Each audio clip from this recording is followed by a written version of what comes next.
กามาสกุลที่นั้นเขียนบทประพันธ์มาจากใจ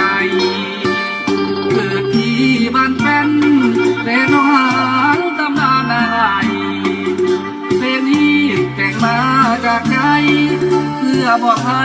คนเคยรักกันจากบ้านมาเป็นเวลาก็นานหลายปีความรู้ปริญญาตรีแต่มีความดีที่ตัวเหมื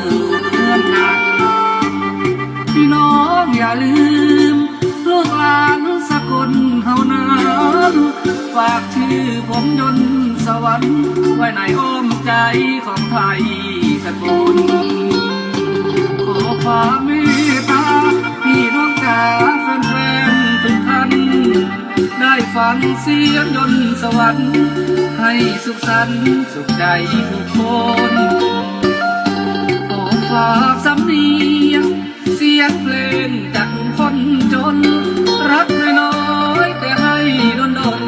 พี่น้องผู้ฟังยังจำได้ไหมปัจจุบันอยู่บ้านสกลนคร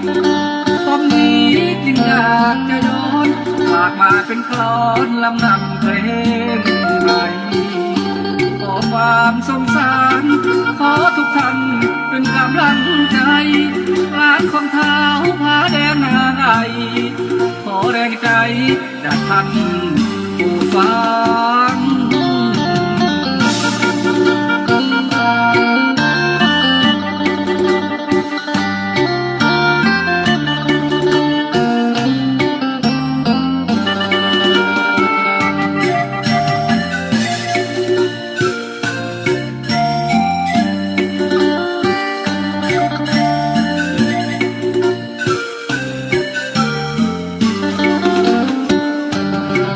ความเมตตา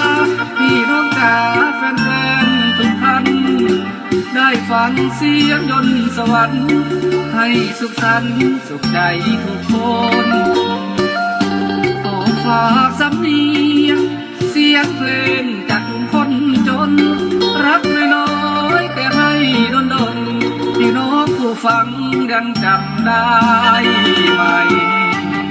ปัจจุบันอยู่บ้านสกลนครตอนนี้จึงอยากจะย้อนฝากมาเป็นกลอนลำนำเพลงใหม่